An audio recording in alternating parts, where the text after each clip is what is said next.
Hello friends, നമ്മളിന്ന് റിവ്യൂവിന് എടുത്തിരിക്കുന്നത് ഒരു 2.2 ആംപ്ലിഫയർ ആണ്. 200+200 സബിനും 100+100 ചാനലിനും ആണ് ഇതിനകത്ത് നമ്മൾ എടുത്തിരിക്കുന്നത്. വൈറ്റിൻ്റെയും ബ്ലാക്കിൻ്റെയും കോമ്പിനേഷൻ ചേർന്ന ഒരു കളറാണ് നമ്മളിത് ഈ ഒരു മുൻവശത്തായിട്ട് കൊടുത്തിരിക്കുന്നത്.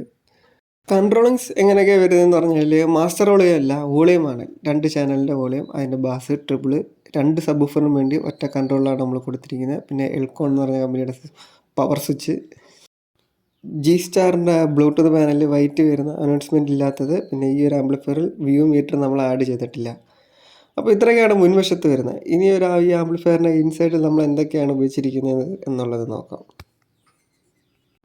അപ്പോൾ വയറിങ് അത്യാവശ്യം നീറ്റായിട്ട് ചെയ്തെന്ന് കരുതുന്നു. പക്ഷേ ടൈം വളരെയധികം കുറവായിരുന്നു. കസ്റ്റമർ ധൃതിയായിരുന്നു ആംപ്ലിഫയർ വേണമെന്ന്, അതുകൊണ്ടാണ് ഇങ്ങനെ ചെയ്തത്. അപ്പം നമുക്ക് മെയിനായിട്ട് തുടങ്ങാം. ട്രാൻസ്ഫോമർ 27027 50 ആംപിയർ 12 വോൾട്ടിൻ്റെ ഒരു 3 സപ്ലൈ എടുത്തിട്ടുണ്ട്. 12 വോൾട്ടിൻ്റെ സപ്ലൈ നമ്മൾ എടുത്തിരിക്കുന്നത് ഒരെണ്ണം ജി സ്റ്റാറിൻ്റെ BT ബോർഡിന് വേണ്ടിയാണ് എടുത്തിരിക്കുന്നത്. പിന്നെ ബ്ലൂടൂത്ത് പാനലിന് വേണ്ടിയും നമ്മൾ ഒരു റെഗുലേറ്റർ ഇട്ടാണ്. എല്ലാത്തിനും സെപ്പറേറ്റ് കണക്ഷനായിരുന്നു എടുത്തത്. റെഗുലേറ്റർ 5 വോൾട്ടിന് റെഗുലേറ്റർ IC ഇട്ട് എടുത്തിട്ടുണ്ട്.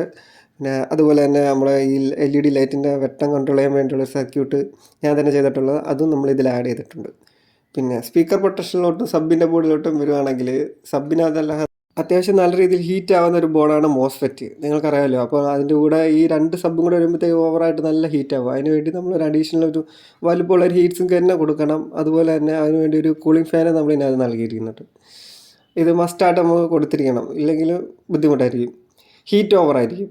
പിന്നെ പവർ ട്രാക്ക് എന്ന് പറഞ്ഞ കമ്പനിയുടെ സ്റ്റീരിയോ ബോർഡാണ്, 100+100ൻ്റെ സ്റ്റീരിയോ ബോർഡ്. പവർ ട്രാക്കിൻ്റെ തന്നെ സ്പീക്കർ പ്രൊട്ടക്ഷനാണ് നമ്മൾ ഇതിനകത്ത് ഉപയോഗിച്ചിരിക്കുന്നത്. അപ്പോൾ ബാക്കിൽ RC സോക്കറ്റിൻ്റെ വയറിങ് നമ്മൾ കഴിഞ്ഞിട്ടില്ല. RC സോക്കറ്റിൻ്റെ വയറിങ് ഇനി ചെയ്യാനുണ്ട്. ഒരു ഔട്ട് 2 ഇൻപുട്ട് നമുക്ക് ഇനി എടുക്കാനുണ്ട്. അത് തിരക്ക് കാരണം മുൻകൂട്ടി ഞാൻ വീഡിയോ എടുത്തതാണ്. അപ്പം ഇനി പറയാനാണെങ്കിൽ ഒരു ഗെയിനർ ബോർഡ് നമ്മൾ സബ് വൂഫറിന് വേണ്ടി മാത്രം നമ്മൾ ഇട്ടിട്ടുണ്ടായിരുന്നു. സബിൻ്റെ ബോർഡിന് ഗെയിൻ കുറവായിരിക്കും, കാരണം 2 എണ്ണം കൂടെ വരുമ്പോഴത്തേക്ക് ഗെയിൻ കുറവ് കാരണം നമ്മളൊരു ബഫർ ബോർഡിനകത്ത് മസ്റ്റായിട്ട് നമ്മൾ യൂസ് ചെയ്യണം. അങ്ങനെ അതുപോലെ അതും ഇട്ടിട്ടുണ്ട്. ബാക്കി കാര്യങ്ങളെല്ലാം നല്ല അടിപൊളിയായിട്ട് തന്നെ ചെയ്തിട്ടുണ്ട്. കേൾക്കാനായാലും നല്ല പെർഫോമൻസും കാര്യങ്ങളൊക്കെ ഉണ്ട്. നിങ്ങളാരെങ്കിലും ഒരു 2.2 ചെയ്യുകയാണെങ്കിൽ, സബ് വൂഫറിന് പഞ്ച് കുറവാണെങ്കിൽ ഇതുപോലൊരു ഗെയിനർ ഇടാം. അത് മസ്റ്റാണ് കേട്ടോ. അത് ഉപയോഗിച്ച് കഴിഞ്ഞാൽ നല്ല പെർഫോമൻസ് കാണും. സ്പീക്കർ സോക്കറ്റായിട്ട് നമ്മൾ നല്ല ബ്രാൻഡഡ് ആയിട്ടുള്ള നല്ല കൂടിയ സോക്കറ്റുകളും ബനാന സോക്കറ്റുകളാണ് നമ്മൾ ഉപയോഗിച്ചിരിക്കുന്നത്. അപ്പോൾ ഇത്രയൊക്കെ കാര്യമാണ് ഈ ഒരു ആംപ്ലിഫയറിൻ്റെ ഇൻസൈഡിലോട്ട് വരുന്നത്. വളരെ സിമ്പിളായിട്ട് തോന്നുന്നുണ്ട്, പക്ഷെ എന്നാലും കോംപ്ലിക്കേഷനാണ്. 63ഉം 10000ൻ്റെ 2 കപ്പാസിറ്ററാണ് നമ്മൾ ഉപയോഗിച്ചിരിക്കുന്നത് സബ് വൂഫറിന് വേണ്ടി. അതുപോലെ തന്നെ 3Mix എന്ന് പറഞ്ഞ കമ്പനിയുടെ 35 ആംപിയറിൻ്റെ ഡയോഡും, മെറ്റൽ ഡയോഡും. ഇത്രയൊക്കെ കാര്യങ്ങളാണ് ഈ ഒരു ആംപ്ലിഫയറിൻ്റെ ഇൻസൈഡിലായിട്ട് നമ്മൾ സെറ്റ് ചെയ്തിരിക്കുന്നത്. അപ്പം ഈ ഒരു ആംപ്ലിഫയറിൻ്റെ വർക്കിംഗ് വീഡിയോ ഞാൻ സ്റ്റോറിയിൽ ഇടുന്നതായിരിക്കും. അപ്പോൾ ഇതുപോലുള്ള ഈ ആംപ്ലിഫയറിനെ കുറിച്ചുള്ള എന്തെങ്കിലും ഡൗട്ടുകളോ എന്തെങ്കിലും കാര്യങ്ങൾ അറിയണമെന്നുണ്ടെങ്കിൽ നിങ്ങൾ നമ്മുടെ ചാനൽ സബ്സ്ക്രൈബ് ചെയ്യുക. ഇതുപോലുള്ള ആംപ്ലിഫയറിൻ്റെ വീഡിയോസ് മാത്രമായിട്ട് അടുത്ത വീഡിയോയിൽ നമുക്ക് വീണ്ടും കാണാം. Yeah.